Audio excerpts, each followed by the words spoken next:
La filosofía de la educación cristiana, por Stephen C. Parks.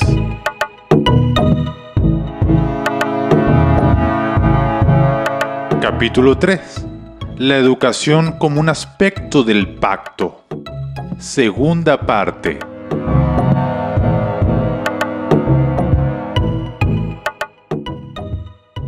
Enseñanza del Nuevo Testamento. Cuando volteamos específicamente hacia el Nuevo Testamento, encontramos que este patrón de pacto de la responsabilidad familiar permanece sin cambio. El Nuevo Testamento deja claro que la familia todavía es la unidad social básica, con las mismas funciones del pacto como fideicomisaria de sus recursos económicos, con la responsabilidad por la educación y la asistencia social de sus miembros. 1 Timoteo 5:4, versículo 8 y también 16. Lo nuevo del pacto cristiano no abroga de ninguna manera las responsabilidades del pacto de la familia, ni la naturaleza básica de la familia, de la estructura del pacto, ni siquiera con respecto a la iglesia institucional, ya que los ancianos, por ejemplo, deben ser cabeza de sus hogares, hombres de familia que han probado que son capaces de gobernarse tanto a sí mismos y a sus casas de una forma piadosa, antes de que tomen el gobierno de la iglesia. Ahí puede mirar en 1 Timoteo 3, versículo 2 al 13. Dios no establece su pacto con hombres simplemente como individuos, sino como cabezas y representantes de sus casas. Génesis 17, versículo 7, versículo 9. Hechos 11, versículo 14 y también capítulo 16, versículo 31. Esto no es para implicar que los individuos no pueden estar en un pacto con Dios o que la salvación es solo un asunto de haber nacido en una familia cristiana independientemente de la fe personal. Pero tampoco se debe ver la salvación exclusivamente bajo un término individualistas. En otras palabras, la relación del pacto establecida por Dios con el hombre no termina en el individuo. Más bien, esta empieza con él y continúa para abarcar a aquellos para con quienes es responsable por el pacto y a quienes deben representar delante de Dios. La familia incluye a sus miembros adoptados. Es parte del pacto debido a que está representada en su cabeza. Esto es así aún desde la perspectiva soteriológica del Nuevo Testamento, en el que Jesucristo es hecho manifiesto como la cabeza y representante de la casa de Dios. 1 Corintios 11:3, Efesios 2:19, también capítulo 5, versículo 23 y Colosenses 1:18.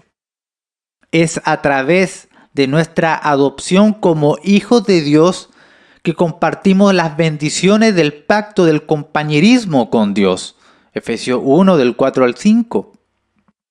Dios trató con Adán como la cabeza federal de la humanidad y con Jesucristo, el último Adán, como la cabeza federal de la nueva humanidad. Nosotros somos reconciliados con Dios a través de la adopción, a la inclusión en Cristo. Gálatas 3, 26 al 29. Él es la cabeza que tenemos y la fuente de nuestra salvación. Sin embargo, la importancia de la soteriología anterior de nuestra membresía en la casa de Dios a través de la adopción en Jesucristo no invalida o disminuye la importancia de la familia como una unidad del pacto. Los creyentes, tanto del Antiguo como del Nuevo Testamento, están bajo el mismo pacto de gracia en Jesucristo y por lo tanto el rol y las responsabilidades de la familia permanecen bajo ambas administraciones. La familia es la institución básica del pacto, que existe en sí misma y ayuda a mantener la estructura del pacto de la iglesia, sociedad y nación. Así es que en el Nuevo Testamento, como en el Antiguo, la promesa de salvación, es decir, de la restauración del compañerismo de pacto con Dios, es hecha al creyente y a sus hijos. Hechos 2:39. Por supuesto que esta promesa inmediatamente es calificada por su cláusula para cuanto el Señor nuestro Dios llamare. Sin embargo, esta calificación no debiera ser tomada como una negación virtual de las promesas anteriores, la cual de hecho está implicada si nosotros suponemos que los hijos de los creyentes no deben ser aceptados como cristianos hasta que ellos tengan algún tipo de conversión o se consideren que hayan, entre comillas, tomado su propia decisión de seguir al Señor. Y aunque es a través de la experiencia de la conversión que muchos son traídos a la fe en Cristo, debemos recordar que la experiencia de la conversión no es ni un elemento esencial ni la prueba bíblica de la fe verdadera. Ciertamente, tales experiencias no deberían ser vistas como la meta de la educación cristiana. Más bien, la norma bíblica es que nuestros hijos sean educados en disciplina y amonestación del Señor. Efesios 6, versículo 4. Somos enseñados en las Escrituras a instruir al niño en su camino, y aun cuando fuere viejo, no se apartará de él. Proverbio 22:6. Se debe dejar en claro que lo que se dice aquí no es para implicar la doctrina de la regeneración bautismal en ningún sentido, sino que significa que Dios honrará su pacto y será fiel a su promesa. Esta promesa, sin embargo, implica asumir ciertas responsabilidades de parte de aquellos a quienes es hecha. Es una promesa de pacto hecha a padres que requieren fidelidad de pacto de su parte. Debemos criar a nuestros hijos en el pacto como siervos de Dios en comunión con Él. Es de gran aliento para los padres cristianos, por lo tanto, saber que la mano de Dios está en sus hijos y que ellos serán tratados como herederos del reino de Dios, a menos que y hasta que por su propia profesión o comportamiento apóstata ellos muestren lo contrario. Debido a que la promesa de salvación es para el creyente y sus hijos, es el deber de los creyentes educar a sus hijos en el Señor, es decir, educarlo como cristianos, no como paganos que un día debieran tomar una decisión autónoma acerca de su destino eterno. Desafortunadamente, lo último es muchas veces la forma en que los hijos de los creyentes son educados hoy. Con todo, es una enseñanza de las Escrituras que los hijos de los creyentes sean aceptados como miembros de la comunidad de pacto y sean educados en el conocimiento y en el temor del Señor. 1 Corintios 7, versículo 14. La cual significa que, entre otras cosas, se le provea de una educación que esté centrada en Dios y que honre a Dios y que por lo tanto les prepare para una vida de servicio a Dios. Es importante comprender aquí que los padres cristianos son responsables no solo de proveer a sus hijos una educación, sino que también son responsables del tipo de educación que sus hijos reciben.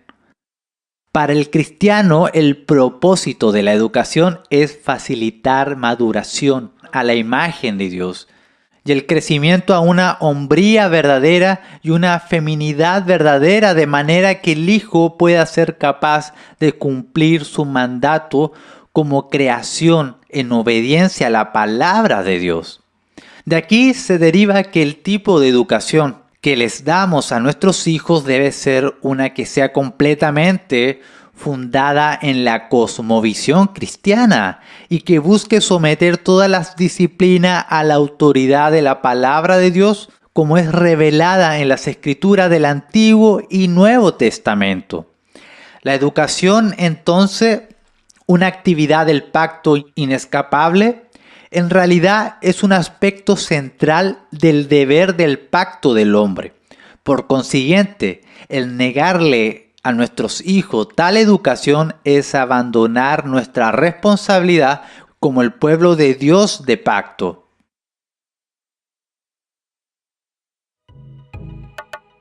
El objetivo principal de la educación.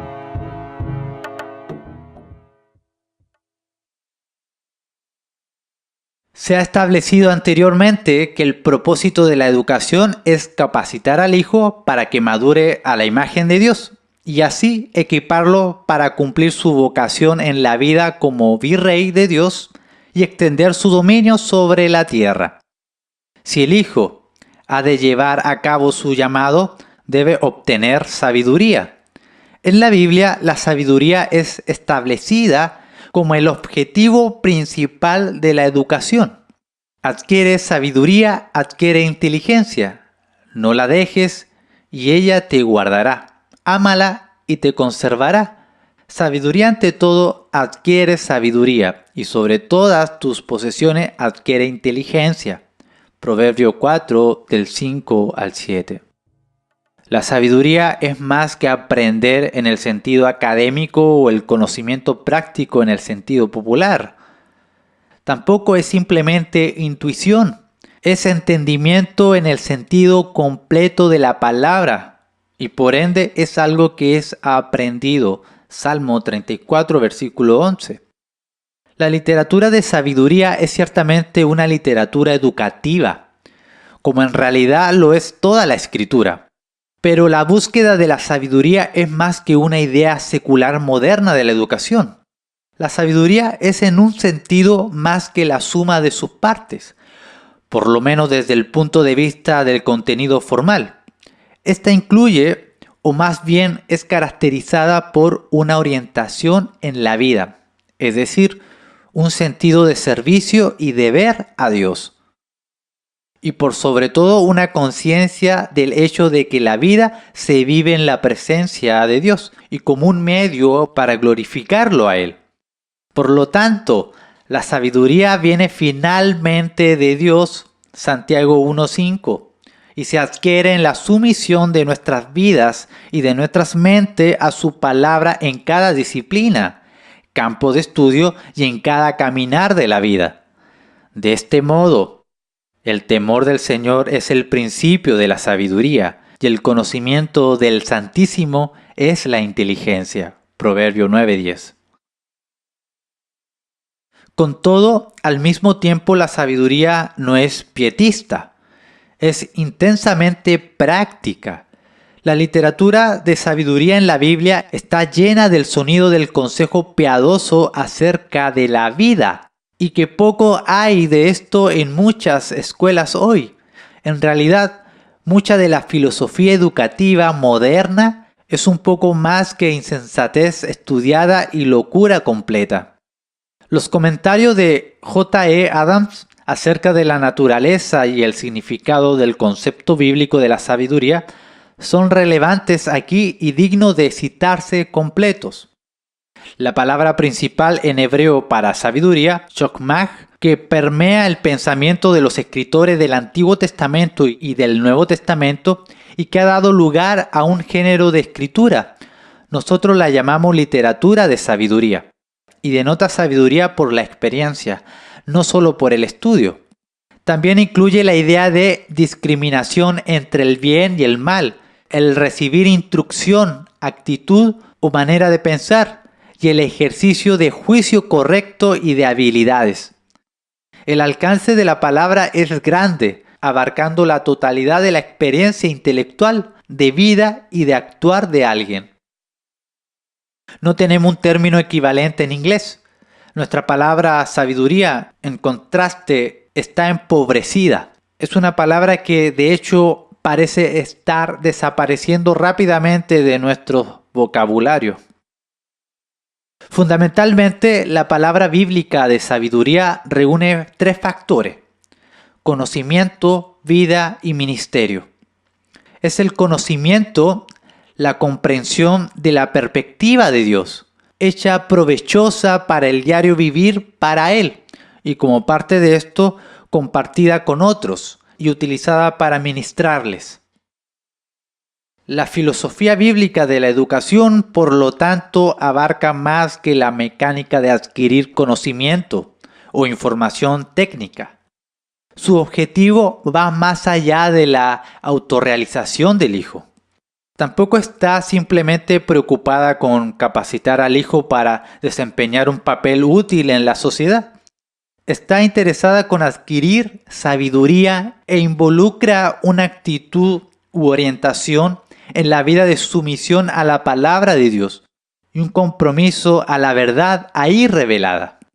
Su propósito es capacitar al niño para cumplir su verdadero llamado en la vida en una comunión de pacto con Dios y así glorificar a Dios y disfrutarlo para siempre. El lugar de la escuela.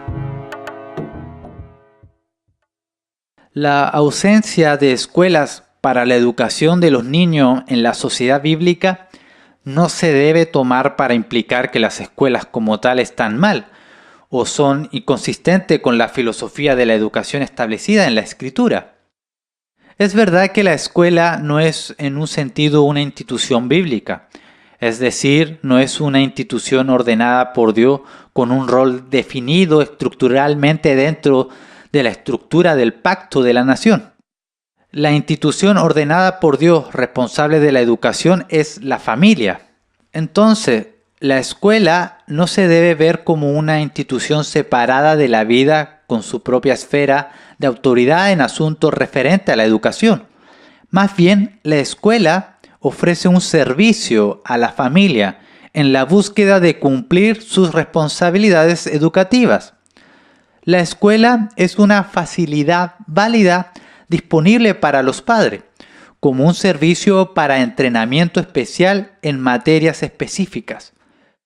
Pero al hacer uso del servicio ofrecido por la escuela, los padres cristianos deben asegurar de que la filosofía educativa y la práctica son consistentes, apoyarán y alentarán la perspectiva de pacto cristiana que debiera gobernar la educación del niño en todo nivel. Sin embargo, la idea moderna de que la educación como tal es la responsabilidad de la escuela, y en un sentido más amplio de la escuela como el agente del Estado paternalista, y un área de la vida del niño que está aparte de la vida de pacto de la familia bajo la autoridad y liderazgo de su cabeza, es con certeza inconsistente con la filosofía bíblica de la educación. La diferenciación institucional en el que la responsabilidad y la autoridad por la educación del niño es transferida de la institución familiar ordenada por Dios a la escuela como un órgano del Estado. Es el producto del humanismo y un intento del hombre por establecer su independencia de Dios y de su patrón de pacto para la vida del hombre.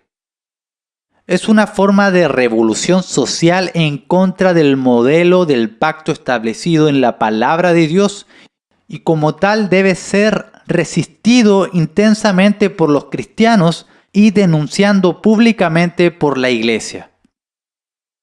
La escuela privada, como una herramienta auxiliar de los padres que puede utilizar en la educación de sus hijos, provee de un servicio válido en la sociedad hoy, pero una vez más, no debe ser vista como una institución a favor de que los padres abdiquen sus responsabilidades educativas.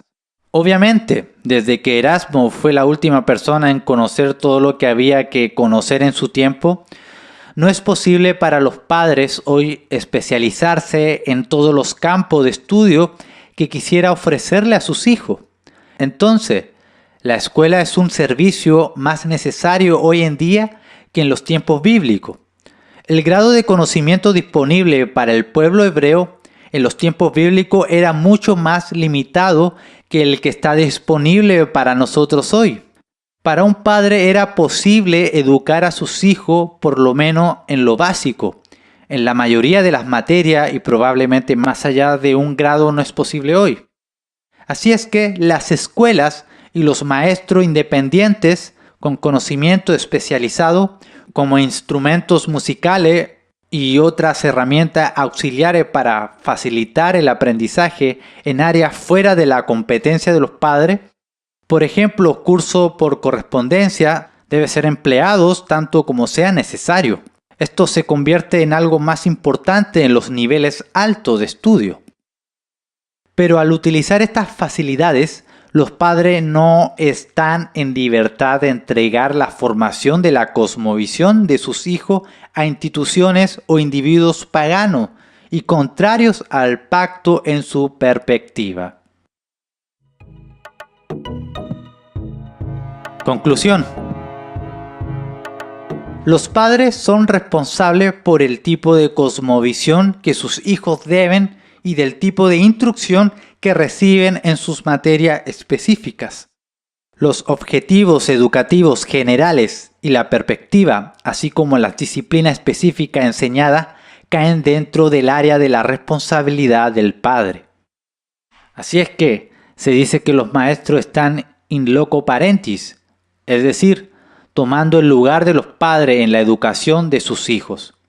Por lo tanto, es la responsabilidad de los padres asegurarse de que sus hijos son educados en términos de la fe cristiana, no en la religión humanista o el estado de Moloch. Dios va a requerir esto de nosotros.